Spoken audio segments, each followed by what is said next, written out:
Cette vidéo de Mixdeal vous est présentée en collaboration avec le Café Dragon de Belleuil. Bien plus que des jeux.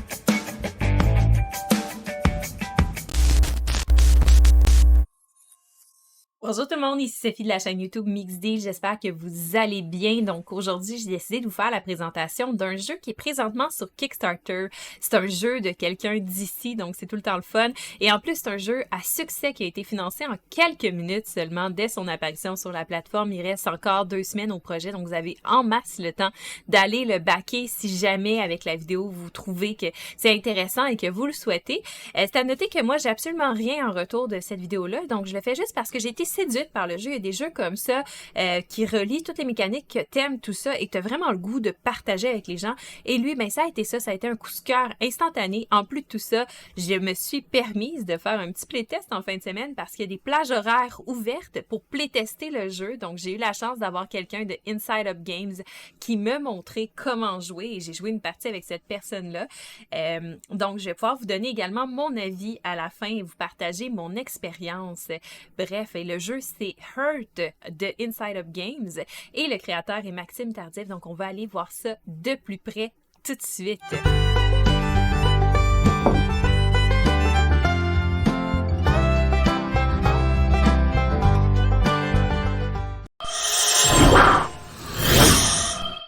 Donc, nous sommes présentement sur Tabletop Simulator où je vais pouvoir vous présenter le jeu ici. Ce qu'on a, c'est notre plateau joueur. Donc, Hurt, en fait, c'est un jeu qui relie plusieurs types de mécaniques différentes. On va juste se donner un meilleur angle pour vous le présenter. Donc, ça relie en fait la gestion de main, la gestion de ressources, jeu de cartes, jeu de construction aussi de plateau devant soi.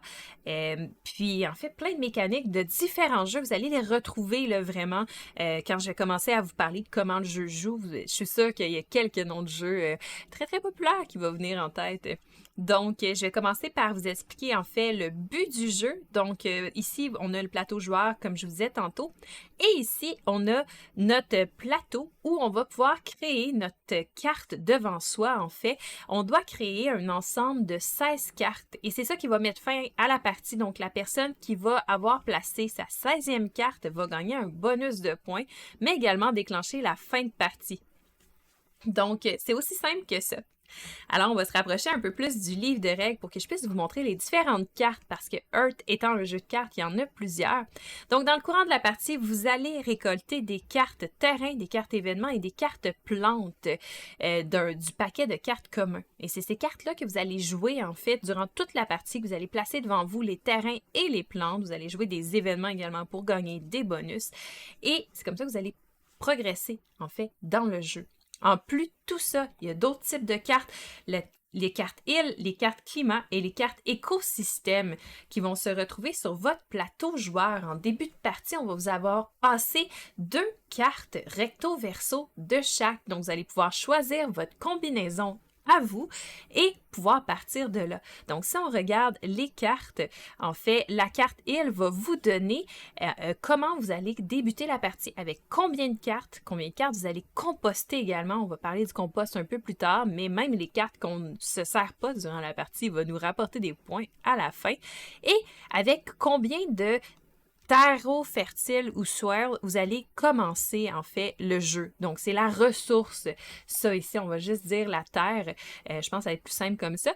Et ben, de l'autre côté, en fait, vous avez également un bonus d'action, quelque chose qui est plus facile pour vous et qui va vous aider avec votre stratégie de jeu. Ensuite, vous avez votre carte climat ici qui va vous donner une autre action bonus que seulement vous avez durant la partie. Et finalement, votre carte écosystème ici, qui est une façon unique pour vous de faire des points supplémentaires à la fin de la partie. Donc, déjà, en débutant le jeu, bien, vous allez avoir 2 cartes de chaque recto-verso, ce qui veut dire que vous allez vraiment pouvoir sélectionner complètement, en fait, personnaliser votre partie et vos stratégies dans le jeu. Donc ça, c'est très, très, très intéressant.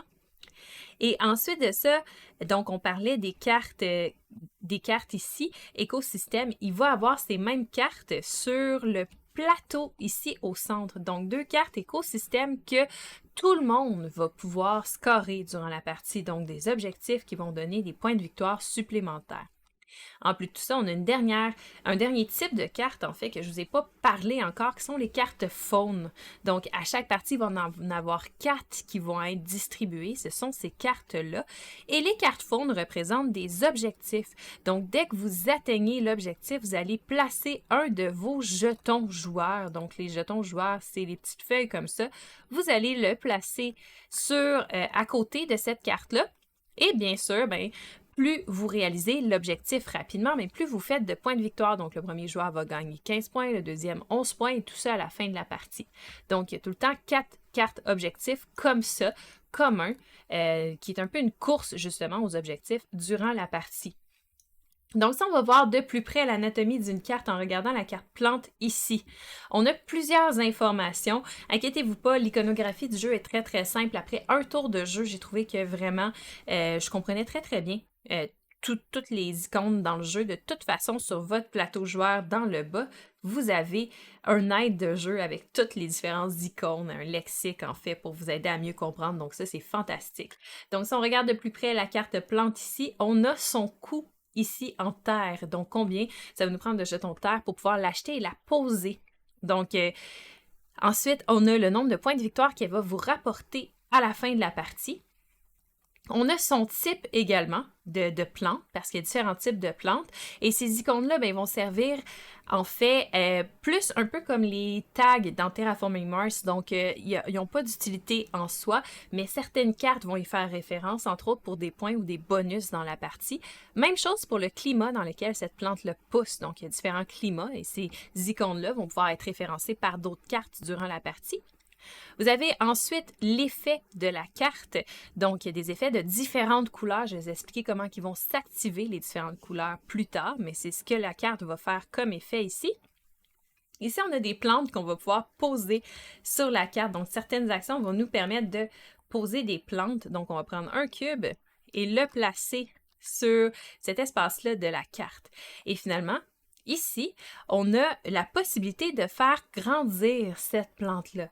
Donc, en fait, certaines fois, on va avoir la chance d'aller poser des parties de plantes dessus pour essayer de la compléter. Donc, on a ici le nombre de parties de plantes qu'on a besoin pour la compléter. Ce qui veut dire que si on prend des parties de plantes ici, par exemple, ici, c'est 3 que c'est marqué. Donc, je peux mettre 2. En fait, deux troncs d'arbres, si on veut, et bien la dernière partie d'une plante, peu importe le nombre de troncs avant, c'est le sommet. Donc, ça fait un beau petit arbre sur votre carte comme ça. Donc, à 3 ici, c'est complété. Et ça, c'est le nombre de points de victoire que ça me donne à la fin de la partie si j'ai réussi à compléter la plante au complet, mettre toutes ces parties, donc 3 parties ici. C'est à noter que si jamais je ne l'avais pas complété, donc je n'avais pas mis le sommet, j'avais juste 2 parties de plantes, bien ça vaudrait 1 point à la fin de la partie. Même chose que les plantes ici. Donc, dans les cartes, c'est pas mal ça pour l'iconographie. Les cartes terrain, c'est à peu près la même chose pour l'iconographie, sauf que les cartes terrain, plutôt que les plantes, ne vont pas nous permettre de planter des choses, justement de faire croître, mais va nous permettre plutôt d'avoir des bonus durant la partie ou encore des façons de cumuler des points de victoire à la fin de la partie. Les cartes événements sont différentes parce qu'elles vont être jouées en fait, durant le tour des adversaires, sans qu'on les mette dans notre tableau à côté de nous. Donc, les cartes événements, on les joue tout simplement pour leur effet. Dans ce cas-ci, ça me permet de prendre 2 cartes de la pioche et les mettre dans mon compost. Je vous expliquerai ça tout à l'heure. Donc, ça fait pas mal le tour des cartes. Alors, comment est-ce que ça fonctionne pour recevoir les cartes, tout ça, et ensuite pouvoir les poser? C'est quoi les différentes actions dans le jeu? Donc, il n'y a pas de tour de jeu à proprement parler. Chaque joueur va jouer son tour et ça va y aller avec une sélection d'actions dans le haut du plateau joueur. Il y a 4 types d'actions différentes et ce qui est intéressant, c'est que le joueur qui sélectionne l'action va avoir une action plus puissante, mais tous les joueurs vont pouvoir faire une action secondaire sur cette action-là un petit peu moins puissante. Donc, tout au long de la partie, vous allez jouer sans arrêt, ce qui veut dire qu'il n'y aura pas vraiment de moment de downtime, si on veut, en bon français. Donc, pour débuter la partie, on va regarder notre carte île ici, qui va nous indiquer le nombre de cartes qu'on pioche et le nombre de cartes parmi ces cartes-là que l'on va devoir placer dans notre compost. Donc, on peut placer des cartes dans notre compost de différentes façons durant la partie. Et ce que ça veut dire, en fait, c'est que les cartes qui sont là ne peuvent pas être utilisées tout au long de la partie. Par contre, il y a certaines actions qui vont vous demander de dépenser des cartes de cette pioche-là.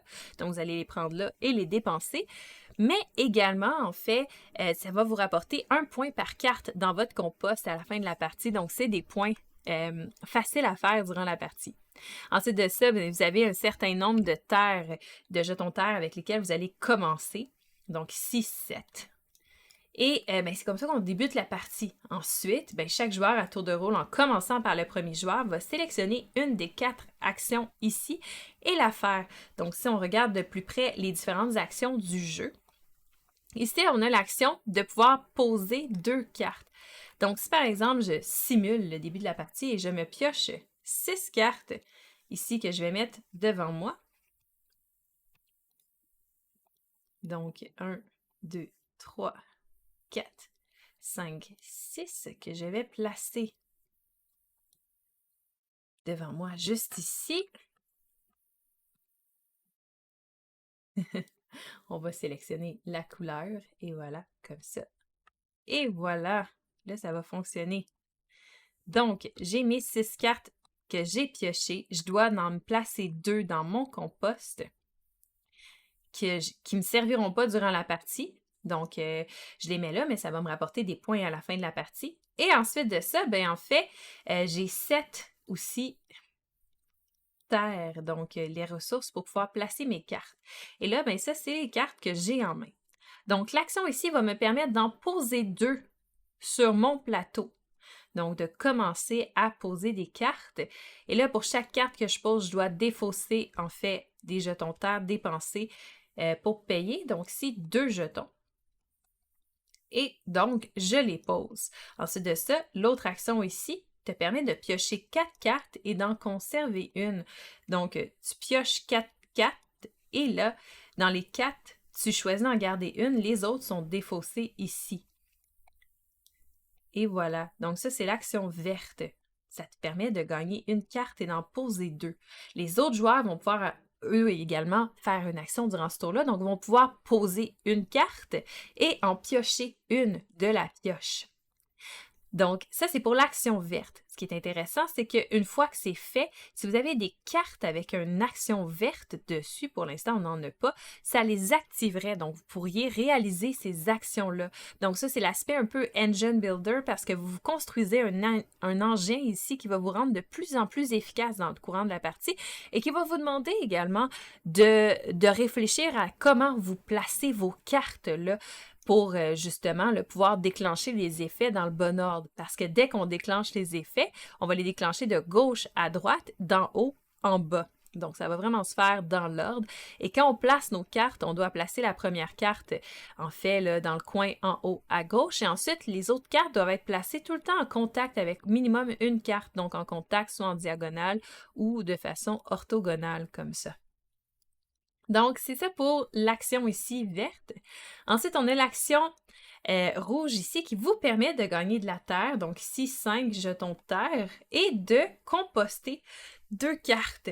À chaque fois qu'on voit le signe, en fait, avec des flèches en cercle, ça veut dire composter. Et là, composter avec les cartes comme ça veut dire du paquet. Donc, vous allez composter les cartes directement du paquet ici que vous allez mettre dans votre pioche de compost qui vont vous rapporter des points à la fin de la partie. Les autres joueurs, quant à eux, vont pouvoir ramasser 2 jetons de terre et composter 2 cartes, donc pas les 2. Ensuite de ça, vous et les autres joueurs, vous allez activer sur les cartes qui sont posées ici et sur les cartes qui sont là, chaque pouvoir qui sont rouges. Ou encore, si vous aviez des pouvoirs multicolores sur vos cartes, vous les activeriez également. Donc, j'ai un pouvoir rouge sur cette carte-là qui me demande de dépenser un cube plante qui aurait été posé sur une de mes cartes, j'en ai pas pour l'instant, pour gagner 2 terres. Donc, si par exemple, j'avais eu un jeton plante ici, je le dépense, en fait, je l'enlève de ma carte et je gagne 2 jetons terre. Et voilà, j'ai activé l'effet rouge de ma carte. Ensuite, on a l'action bleue. L'action bleue vous permet de gagner des cubes plantes, justement, donc 6 cubes plantes que je peux aller poser sur mes cartes. C'est à noter que je peux faire l'action même si j'ai pas assez de place pour mettre les 6, j'en mets juste autant que je peux. Et ensuite, pour le reste, ben, on les perd tout simplement. Donc là, j'ai 5 jetons plantes sur mes cartes, ce qui va me permettre de gagner 5 points à la fin de la partie ou encore de les dépenser pour faire certaines actions comme celle-là ici. Les autres joueurs. Et ensuite de ça, mais je gagne en fait 2 terres en plus durant cette action-là. Les autres joueurs, eux autres, vont pouvoir gagner soit 2 plantes sur leur carte ou encore gagner 2 terres. Et là, ensuite, les actions bleues vont s'activer, toujours de gauche à droite, en haut, en bas. Et nos actions aussi, si on en a des bleus sur notre plateau joueur, vont s'activer. C'est à noter que on peut activer notre plateau joueur avant ou après avoir activé notre tableau, mais pas pendant. Donc, par exemple, ici, je gagnerais un cube de plantes et un autre cube de plantes pour ces 2 actions bleues-là. J'ai plus de place où les placer, donc ça ne me sert pas à grand-chose, mais j'ai également ces actions-là. Celle-là me permet de piocher 2 cartes si c'est moi qui ai choisi l'action bleue, et celle-là me permet de faire grandir, de faire croître une plante 2 fois, ou 2 plantes une fois. Donc, j'ai 2 croissances, si c'est moi qui ai choisi l'action bleue. Donc, par exemple, je pourrais décider de faire croître celle-là et celle-là, ou en faire croître seulement une, donc de 2 étapes, comme ça, et là, elle est complétée, parce qu'on voit qu'il y a un chiffre 2, donc elle a seulement 2 étapes pour être complétée. À la fin de la partie, elle va me donner 3 points. Donc, ensuite, la dernière action, qui est l'action jaune ici, va vous permettre de piocher 4 cartes que vous allez conserver du paquet. Et ensuite, va vous permettre également de faire 2 étapes de croissance de plantes, encore une fois, soit sur la même plante ou sur des plantes différentes. Donc là, je pourrais, par exemple, faire celle-là ici, qui a également seulement 2 étapes pour la compléter et qui va donner 2 points à la fin de la partie. Et voilà. Donc, les autres joueurs ont le choix entre soit gagner 2 cartes ou encore faire 2 étapes de croissance de plantes. Donc, on alterne les tours entre les joueurs. Donc, un joueur va jouer un tour, ensuite, on joue un tour. On peut faire des actions durant le tour des autres joueurs jusqu'à temps qu'on ait placé 16 cartes sur notre plateau. Une fois que c'est fait, dans le fond, le joueur qui a placé 16 cartes, les cartes, ben dans le fond, déclenche la fin de la partie et va gagner. En plus, si vous êtes le premier à avoir placé 16 cartes, vous allez gagner le bonus de 7 points de victoire. Donc, les cartes multicolores, comme on parlait tantôt, qui s'activent quand on fait les actions juste ici. Donc, c'est celle-là ici. Et les cartes événements, comme je vous disais tantôt, ne vont pas être placées dans votre grille. À la place, quand vous les avez en main, vous pouvez décider de les jouer pour pouvoir gagner leur bonus. Et ensuite, on les place ici à un espace spécial pour les cartes événements. Donc ici, par exemple, on se défait d'une étape de croissance de plantes pour pouvoir gagner 2 cubes de plantes que l'on va pouvoir placer sur nos plantes en jeu. Et voilà.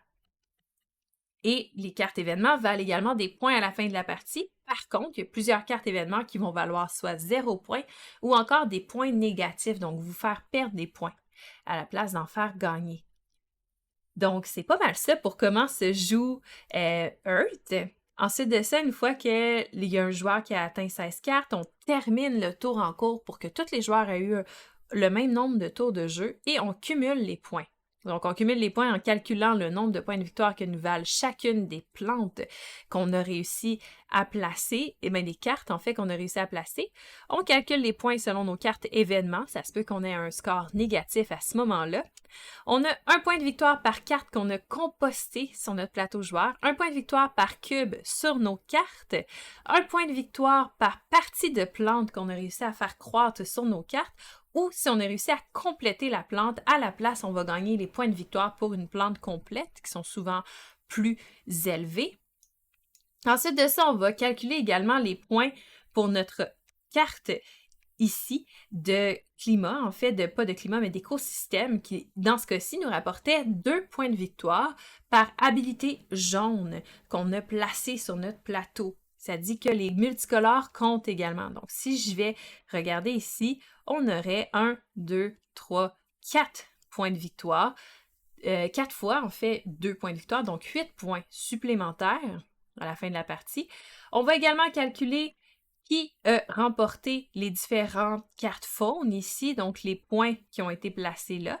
Donc ici, par exemple, c'était d'avoir 6 plantes qui valent 3 et moins de points de victoire. ici, c'était d'avoir 15 cartes dans notre compost. Ici, c'est d'avoir 9 plantes chacun avec un cube plante dessus. Et ici, c'est de remplir 2 lignes, en fait, dans notre tableau. Les premiers à accomplir les objectifs vont rapporter 15 points et les autres, en rapportent des points un petit peu moins élevés, tout dépendant. On va calculer également les points des cartes écosystèmes ici, qui vont nous rapporter certains points. Celle-là nous rapportait 3 points. Pour chaque deux types de plantes, en fait, là, si on regarde ici, c'était 2 plantes qui grandissent dans un milieu rocky. Donc là, il faut qu'on aille voir les habitats. Donc, on en aurait eu un ici, un ici, un ici et un ici. Donc, sans le savoir, on en aurait eu 4, ce qui veut dire 8 points, même pas 12 points pour celle-là. Et ici, c'était 6 points par 2 plantes qui valent chacune, qui ont chacune 4 étapes ou plus pour pouvoir la compléter. Ce qui veut dire que ici, on n'en aurait pas parce que chacune des plantes se complète beaucoup plus rapidement. Ici, 2 étapes, 2 étapes, 3 étapes, 2, 2. Donc, on n'en aurait pas eu pour celle-là. Et finalement, on va également faire des points pour chaque carte brune qu'on a en jeu, donc les cartes terrain.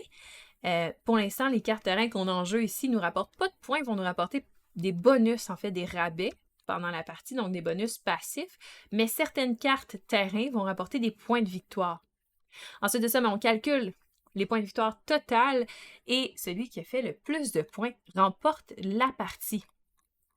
En plus de tout ça, il y a une façon de pouvoir jouer à ce jeu-là coopératif ou en équipe. Donc ça, c'est vraiment intéressant. Puis bref, c'est Heart. Et ça joue également en solo. Donc, il y a un mode solo pour le jeu. Donc, passer à moi ici. Et je vais pouvoir vous donner mon avis sur le jeu, donc pour l'avoir essayé, avoir fait une partie complète. Ma partie allait très bien, jusqu'à temps que je me rende compte que mon adversaire, qui est un des créateurs du jeu, donc connaissait très très bien ces choses et avait plein de cartes terrain qui rapportaient des points. Donc c'est là que la différence s'est fait sentir. Sinon, c'est ça, ça a été une partie très très serrée. On a vraiment des sensations de jouer à Wingspan, à Everdell, à Terraforming Mars et à Ares Expedition. Donc 4 jeux que j'adore. C'est vraiment le feeling que tu as quand tu joues à ces jeux-là. À ce jeu-là, en fait, à Heart. Bref, moi, j'ai vraiment, vraiment apprécié ma partie. Il y a beaucoup de profondeur dans le jeu. Il y a beaucoup de choses à prendre en compte, effectivement, là, sur le tableau. Il y a plein de choses qui se passent. Il faut que tu te souviennes de c'est quoi les rabais que tu as. Par exemple, si toi, dans ta carte climat ou dans ta carte deal, tu avais des rabais sur certaines choses, il faut que tu t'en souviennes durant la partie. Faut que tu suives le cours de tout. Donc, il y a vraiment beaucoup de choses à faire, mais il n'y a pas de downtime dans le jeu parce que vraiment, tu joues tout le temps. Tu es tout le temps en train de réfléchir à ce que tu veux faire. Ça joue rapidement, c'est efficace. Je pense que c'est un coup de maître qui a été fait, ce jeu-là. Bref, moi, ça a été un pledge automatique. En plus, c'est pas cher. Ça revient à 54$ canadiens pour un pledge, plus le shipping qui est comme une dizaine de dollars. Vraiment pas cher pour le type de jeu que c'est.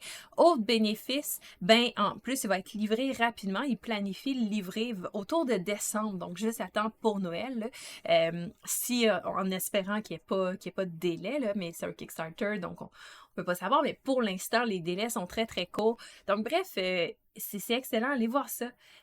Puis, si c'est le type de jeu qui vous intéresse, si vous aimez jouer à Wingspan, à Everdell, à Terraforming Mars, c'est le type de jeu que vous allez apprécier sans aucun doute.